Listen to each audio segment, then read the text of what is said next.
नमस्कार, हमारे साथ हैं पूर्व मंत्री गीताश्री उरांव, जो हर क्षेत्र में हर आंदोलन में अग्रणी भूमिका निभाती रही हैं, महिला नेत्री हैं और आज भी ये सड़कों पे उतरी हुई हैं पूरी टीम के साथ। मुद्दा क्या है, किन मुद्दों पे सड़कों पे उतरी हुई हैं, आइए इनसे जानते हैं और बातचीत करते हैं। मैम, आज किन मुद्दों पर आप सड़कों पे उतरी हुई हैं? देखिए, हम लोग तो पिछले आपका जनवरी से ही इस मुद्दे पे, हमारे आदिवासियत की जो मुद्दे पे हैं, हम लोग बार हम लोग को सड़क पे उतरना पड़ रहा है। आदिवासी समाज को एक ऐसे राज्य में जो 5वीं अनुसूची का राज्य है, अब वह सरकार बोलने वाले वो सरकार भी है, मुख्यमंत्री भी हमारे जो हैं हेमंत सोरेन जी जो हैं, हमारे भाई भी हैं, बेटा भी हैं किसी के। तो इस तरह के जो अभी हमको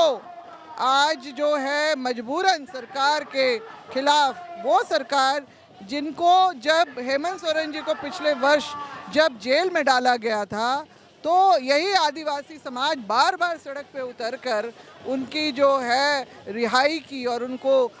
मतलब एक मॉरल सपोर्ट देने के लिए उनको, उनके परिवार को, कि हेमंत सोरेन जेल का ताला टूटेगा, हेमंत सोरेन छूटेगा। आचार संहिता के दौरान जो है युवा जो है उनके ऊपर केस भी हुआ, जिन्होंने आचार संहिता के दौरान जो ये सारे नारे लगाए। तो अब वही सारा जेल का भी मामला उन्होंने कैश किया चुनाव में, और ये सारी चीज़ें जो हमने बड़े खुशी उनको समर्थन दिया, बहुत उम्मीद के साथ कि अबुआ सरकार हमारी अभी फिर, क्योंकि फर्स्ट टर्म उनका जो है उसमें से तकरीबन 1.5 साल तो हमारे कोविड में चले गए, तो इसलिए लोगों को था कि चलिए जो बाकी रह गया है काम, हम उसको मतलब फिर मौका देते हैं इनको। तो उन्होंने जब 19 में ही चुनावी वादा किया था कि जब मैं सत्ता में आऊँगा तो मैं जो है लैंड बैंक जो रघुवर दास सरकार के दौरान जो बना है, मैं उसको निरस्त करूँगा। मगर अभी जो है हमारा अभी हाल में 1-1.5 हफ्ता पहले जो झारखंड उच्च न्यायालय के द्वारा जो ये फैसला आया है कि अब से जो है राज्य में गैर मजुरवा ज़मीन की भी जो है रसीदें कटेंगी, और ये बहुत ही दुर्भाग्यपूर्ण है, क्योंकि 5वीं अनुसूची के लिए संविधान में लिखा हुआ है कि जो कानून हैं, जितने भी ज़मीन सुरक्षा कानून हैं, संबंधी कानून हैं, उनका कड़ाई से पालन हो, साथ ही साथ हमारी सभ्यता संस्कृति सबको संरक्षण मिले, और जो गैर मजुरवा ज़मीन है उसकी मालिक जनता होगी, वो ही इसका निर्णय लेगी कि सामूहिक इसका इस्तेमाल हमने कैसे करना है। ऐसे वक्त में जो है इस तरह का जो आना हमें लैंड बैंक पार्ट 2 को दिखाता है। अब मैं एक और बात आपको बताना चाहूँगी कि हमारा जो है जनवरी से है, जो हमारा रांची के सिरमटोली में जो सरना स्थल है, उसमें जो केंद्र सरना स्थल है उसका सामने से ही 2022 में डीपीआर बना था कनेक्टिंग फ्लाईओवर का। तो हमने सबने उसका स्वागत किया था कि शहर को एक व्यवस्था जो है जाम से मुक्ति दिलाने के लिए लाई जा रही है सरकार द्वारा, तो हमने स्वागत किया था उसका। मगर पिछले वर्ष क्या हुआ, जिसकी जानकारी हमें इसी साल हुई कि 46 डिसमिल की ज़मीन, सरना स्थल, बहुत ही पवित्र पावन जो स्थान हम आदिवासियों के लिए है, 46 डिसमिल की ज़मीन जो 3 तरह के खतियान MS, CS, RS खतियान में दर्ज है, उसका 10 फीट का अतिक्रमण पिछले वर्ष ही सरकारी रूप से कर लिया गया, बिना कोई ग्राम सभा करवाए। तब ग्राम सभा की बात नहीं आई, और जो है कुछ लोगों के मार्फत ये सारी चीज़ें हुई, जिसका खुलासा इस साल हुआ। और इन सब बातों को लेके, क्योंकि हमारी आस्था पे, हमारी धार्मिक आस्था पे ठेस, हमारी धार्मिक जगह के ऊपर जो हमला को लेके, जैसे लोगों को ये इस बात की जानकारी हुई, हमने मुख्यमंत्री से भी मिलने का, क्योंकि 20 जो जनवरी को मुझे पता चला, तो मैं 22 जनवरी को जो मैंने पहला उनको ज्ञापन सौंपा था सरना स्थल भवन में जो गड़बड़ियां हैं उसको लेके, दूसरा रैंप जो उस समय कच्ची हालत में था उसको हटाने का जो हमने आग्रह किया कि ये जो है मतलब इसको हटा के डीपीआर में चेंजेस लाया जाए, सरकार से हमने निवेदन किया, आग्रह किया। और उन्होंने उस समय भी आश्वस्त किया था कि मेरे संज्ञान में है, मैं इसमें कुछ कार्रवाई करूंगा। जब उसके बाद भी फरवरी महीने में कुछ नहीं होता है देखा, तो लोगों का जो है आक्रोश ऐसा फूटा कि 22 फरवरी को पहला पुतला दहन मुख्यमंत्री जी का किया गया। 24 को हमको बुलाया, मैंने उस समय उनको 2 अलग अलग ज्ञापन, सरना भवन में गड़बड़ी और जो दूसरा सरना रैंप को जो हटाने का जो है, और उनसे बार बार आग्रह किया कि आप स्थल निरीक्षण के लिए आइए और जो है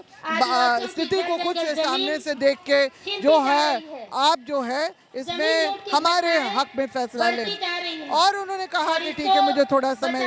हमने लगातार उनके ध्यान आकृष्ट करने के लिए उनको, क्योंकि उनसे मिलना भी बहुत मुश्किल होता है, तो हमने मानव श्रृंखला का भी किया।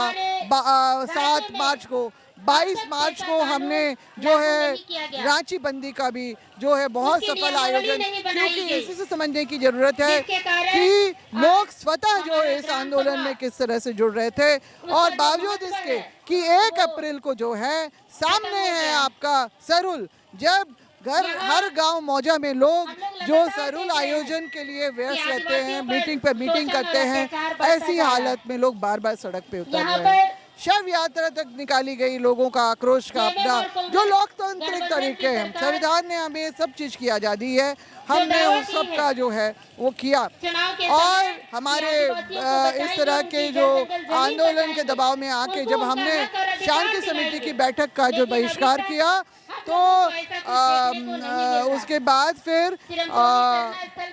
24 या 25 मार्च से फिर वहाँ पर रैंप के जो है आपका स्लैब जो है सामने का हटाने, क्योंकि वो तब तक भी वो कच्ची हालत में था, तो उसको हटा के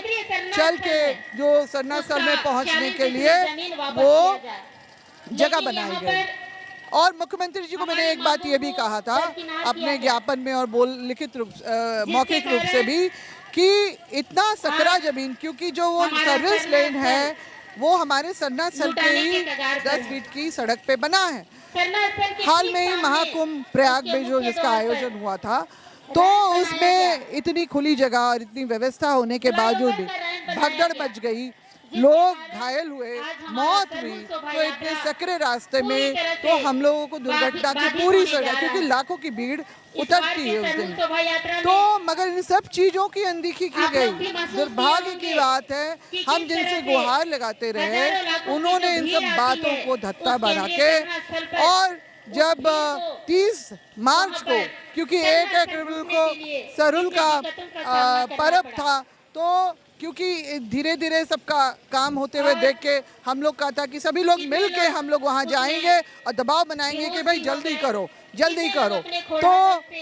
बैरिकेडिंग वगैरह हम लोग तोड़ते हुए जब वहाँ से घुसे, मतलब इस तरह का व्यवहार, मतलब अपमानित करने वाला, उत्तेजित करने वाला था, तो हमारे ऊपर झूठे जो है धाराओं से जो है हमारे ऊपर झूठा केस किया गया कई लोगों के साथ में, और इस तरह से, मगर हम लोग फिर भी नहीं रुके हैं। हम लोग जो है अपना विरोध लगातार जो अपना करते आए हैं, मगर कितनी दुर्भाग्य की बात है कि जिस समय मुख्यमंत्री जो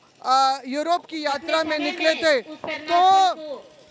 उसमें जो है कैंप का निर्माण फिर से शुरू किया गया, और इस बार तो पूरी की पूरी जो होती है पुलिस की छावनी बना दी गई, इतने सारे बटालियन वो करके कि मतलब अब इस बार बंदूक के साए में जो काम शुरू हुआ, तो जितने भी लोग जिनको भी जो भी पहुंच सकते थे वो फौरन दौड़ते हुए चले गए, उन्होंने विरोध किया, तो उनको जो है उनके साथ मारपीट भी की गई, और जो उनको नज़रबंद भी किया गया बसों में, पुलिस की बसों में। और साथ ही साथ जो एक पत्रकार जो हैं जो वहाँ पर लाइव रिपोर्टिंग कर रही थी, उनका मोबाइल छीन के फेंका गया, और उकसाने का जो केस जो उनके ऊपर दर्ज किया गया, ये बहुत ही, मतलब कि अब लोकतंत्र में आपका पत्रकारिता भी जो है झारखंड में जिंदा नहीं रह पाएगी। जो सच दिखाना चाहते हैं आप उनको डराने का काम कर रहे हैं। ये सारा कुछ जो है बहुत बड़ी विडंबना के रूप में हम लोग देख रहे हैं, और इसीलिए हमने आज जो है 27 जो मई में हम लोगों ने राजभवन के सामने में ये 1 दिवसीय अपना जो धरना प्रदर्शन का कार्यक्रम रखा है। इसमें दूसरे जिलों से भी लोग यहाँ पर आ रहे हैं। बहुत दुख की बात है कि जिस तरह से सिरम टोली को इस तरह से उसका जो परिणाम हुआ, हमारे जो संताली भाई हैं उनका भी मरांग बुरू जो गिरिडीह में जो पारसनाथ पहाड़ी पे है, उसको भी जो है आपको जैनियों के हाथ में सौंप दिया गया। इसी तरह से लुगुबुरु, देवड़ी दिरी, इसमें जो है गैर आदिवासी जो हैं उनका जो इस पे कब्जा हम लोग देख रहे हैं। ये हमारे लिए बहुत ही पीड़ादायक है और इसलिए भी हम लोग जो आज यहाँ पर जुटे हैं कि ये जो सरकार का ये रवैया हमें कतई बर्दाश्त नहीं हो रहा है। हमारे ही ऊपर जो हमारी धार्मिक पारंपरिक आस्था को जिस तरह से ठेस पहुंचाई जा रही है, और आज तक जो है पेशा कानून झारखंड में लागू नहीं हो पाया। 5वीं अनुसूची का एक राज्य है और यहाँ पर पेशा कानून अभी तक नहीं हुआ है। 24 साल अब ख़त्म होने को आए हैं और इसी तरह का जो है ग्राम सभा को जिस तरह की मजबूती दी जानी चाहिए, मगर अभी जो पिछले ही हफ्ते टीएसी की बैठक, ट्राइबल एडवाइजरी काउंसिल की जो बैठक हुई और मुख्यमंत्री जी की तरफ से एक बहुत ही दुर्भाग्यपूर्ण एक फैसला हम लोगों को सुनने के लिए मिला कि शराब नीति के तहत आदिवासी अनुसूचित क्षेत्रों में अब अंग्रेजी शराब की, मतलब अब तुम हंडिया महुआ मत पियो, अब तुम अंग्रेजी शराब की ही के लिए हम आपके लिए सुविधा ला रहे हैं। तो मैं तो बताना चाहूँगी मुख्यमंत्री जी को, अगर जानकारी नहीं है तो पीने वाला तो बर्बाद होता ही है। अब ये बोल रहे हैं अंगूर के, मगर जो जानकार लोगों से मुझे जो बातें पता चली हैं कि आपके गन्ने के रस से जो मोलासेस निकलता है उसको फिर डिस्टिल करके स्पिरिट बनता है, उसमें कलर और कुछ वो इस तरह करके उसी को बॉटल बंद किया जाता है। तो हमारे लोग जो हैं,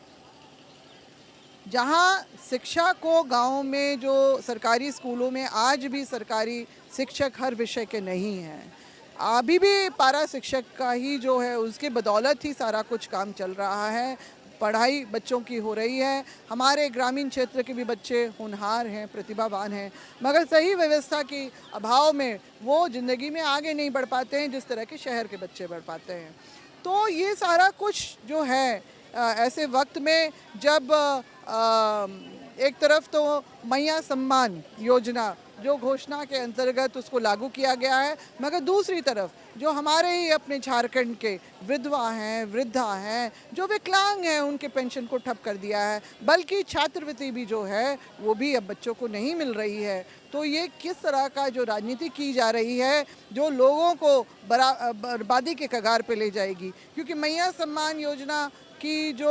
प्राप्तकर्ता अगर उस गांव में हो जहां पर अंग्रेजी शराब की दुकान खुली है, निश्चित रूप से कलेश बढ़ेगा। लोग शौक से अंग्रेजी शराब पीना शुरू करेंगे और अपनी पत्नी से फिर वो लड़ाई झगड़ा, कलेश तो बढ़ेगा ही। महिला प्रभावित होंगी, बच्चे भी प्रभावित होगा, पूरा परिवार प्रभावित होगा, पूरा गाँव प्रभावित होगा, पूरा समाज प्रभावित होगा। तो ये किस तरह की नीतियाँ हैं। एक और जो बहुत अहम हमारी पहचान और हमारे अस्तित्व से जुड़ा हुआ जो मामला है धर्म कोड का,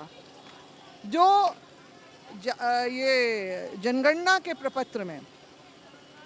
7 कॉलम कोड अभी तक थे, हिंदू, मुस्लिम, सिख, ईसाई, बौद्ध, जैन, और 7वें नंबर पे जो है आदिवासी धर्म एवं अन्य मान्यताएं, जिसको हम इतने वर्षों तक, दशकों तक अन्य के रूप में, अदर्स के रूप में हम लोग देखते आए हैं, वो जो है वो बड़े षड्यंत्र के तहत उसको जो है 2020 से पहले हटा दिया गया है। क्योंकि सरना सनातनी एक है, आदिवासी विश्व हिंदू परिषद ने यहाँ पर नारा लगाया गुमला जिला में, और उसके बाद आदिवासी हिंदू ही तो है, अलग से कॉलम कोड क्यों। आरएसएस के प्रमुख मोहन भागवत जी ये बोल के गए, जिसका बहुत खड़ा विरोध तो हुआ, मगर हम लोगों ने क्या देखा कि जो प्रस्तावित जनगणना का प्रपत्र से उसको हटा दिया गया है। यानी जो संविधान ने हमें जो संवैधानिक रूप से वो जो हमें वो सम्मान, वो अधिकार जो हमें हमारे लिए किया था, हमारी बाकी जो 13(3) क में हमारी रूढ़िवादी परंपरा, हमारी व्यवस्थाओं को जो मान्यता दी गई है, और 2044 एक के अंतर्गत, अनुच्छेद 2044 अंतर्गत के अंतर्गत एक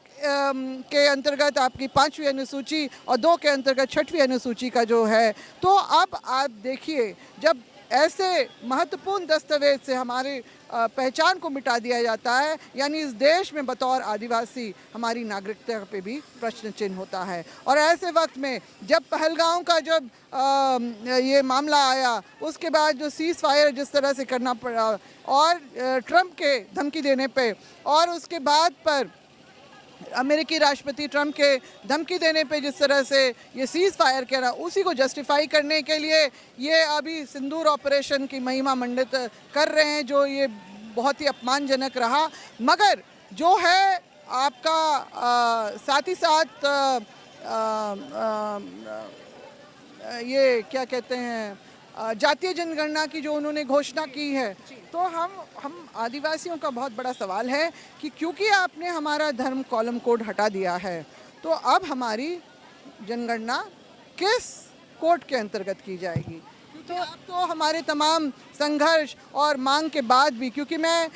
20 से ही इसमें लगी हुई हूँ, हमने ज्ञापन भी जो अभी वर्तमान में हमारी राष्ट्रपति और निर्वर्तमान जो राज्यपाल थी उनको हमने ज्ञापन सौंपा था इसी को लेके कि मूल रूप से जो देश भर के आदिवासियों के लिए आदिवासी धर्म एवं अन्य मान्यताएं वाला कोड था वो हमें वापस मिलना चाहिए। 2021 में मैं भारत सरकार गृह मंत्रालय के अंतर्गत रजिस्ट्रार जनरल ऑफ इंडिया से भी मैं 2 बार मिल चुकी हूँ, वहाँ हमने बातें रखी हैं और अभी तक वापस नहीं किया है, जिसका दुष्प्रभाव परिणाम हम लोग को हमारे अपने बच्चों पर देखने के लिए, जो सरकारी स्कूल का हिस्सा है, जो राष्ट्रीय छात्रवृत्ति से वंचित होते आ रहे हैं, इस तरह का जो षड्यंत्र हमारे खिलाफ में रचा जा रहा है। तो हम मोदी सरकार से ये बोलना चाहेंगे कि आप एक तरफ से बड़ी बड़ी बातें करते हैं आदिवासी संरक्षण की, मगर दूसरी तरफ से आप जो इस तरह का जो है जो अन्याय भी हमारे साथ कर रहे हैं, जिसके लिए आपको हम कभी माफ़ नहीं करेंगे। संविधान ने जो हमें अधिकार दिए हैं वो आपको मिटाने का अधिकार आपको भी नहीं है। तो मतलब मैम, आप केंद्र सरकार और राज्य सरकार दोनों के खिलाफ उतरी हैं सड़कों पर? बिल्कुल, निश्चित रूप से केंद्र सरकार के खिलाफ तो मैं पहले से थी इस मुद्दे को लेके, और बार बार हमने इस बात को कहा भी है कि हमारा जो है वापस कीजिए और देश भर के आदिवासी अपनी पहचान फिर से जो है अपनी दर्ज कर पाएँ। तो वो केंद्र सरकार से तो हमारा पहले से चल रहा है, और जो आपके ये विश्व हिंदू परिषद, आपका आरएसएस और जो भाजपा का ही एक और नया विंग बन गया है जनजातीय सुरक्षा मंच,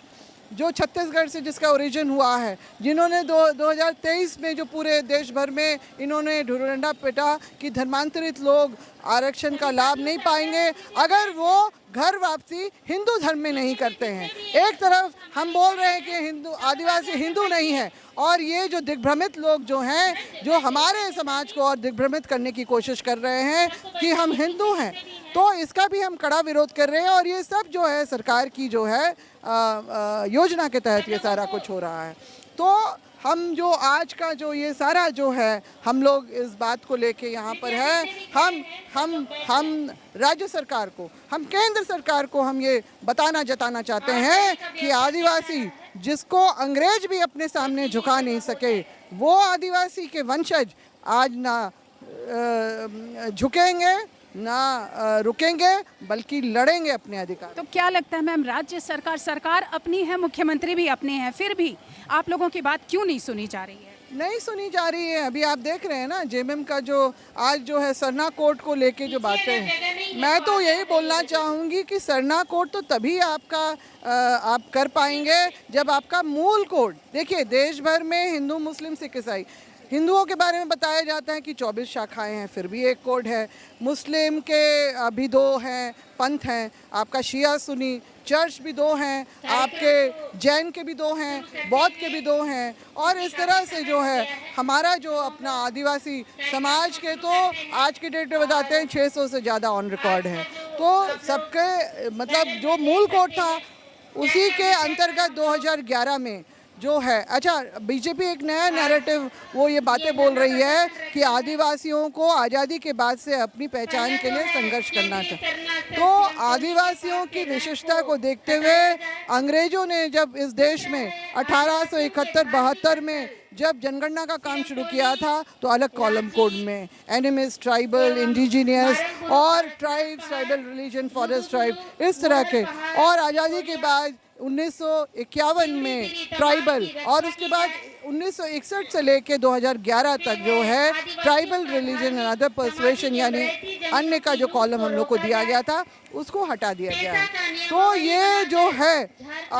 हम लोगों को सबको समझना होगा कि मूल कोड ही हमारे लिए सबसे महत्वपूर्ण है, क्योंकि ये भटकाने वाली बात होगी। आप सरकार को, केंद्र सरकार को, जो गृह मंत्रालय को आप एक बहाना दे रहे हैं, आप उनको मौका दे रहे हैं कि हमारी बातों को, हमारी मांग को भटकाने का। तो इसलिए जो है हम लोगों को, मैं केंद्र सरकार के खिलाफ तो पहले से मैं बोलते आई हूँ, अब जो राज्य में हमारे जो दुर्भाग्यपूर्ण हम लोगों को जो बर्दाश्त करना पड़ रहा है, निश्चित रूप से हम उसको चुपचाप नहीं सहेंगे। सरकार अपनी है तो हम अपने हिसाब से हमारे लिए वो काम करें, हमारे मान सम्मान का ख्याल रखें, हमारी चीज़ों का संरक्षण करें। मगर बिल्कुल उल्टा हो रहा है, तो निश्चित रूप से ये राजतंत्र नहीं है, लोकतंत्र के अंतर्गत ही मुख्यमंत्री जी जो अपनी सीट में बैठे हैं तो उनको जन भावनाओं को कद्र करना भी सीखना चाहिए, तभी उनका भी राज्य काज ठीक से चल पाएगा। Thank you ma'am.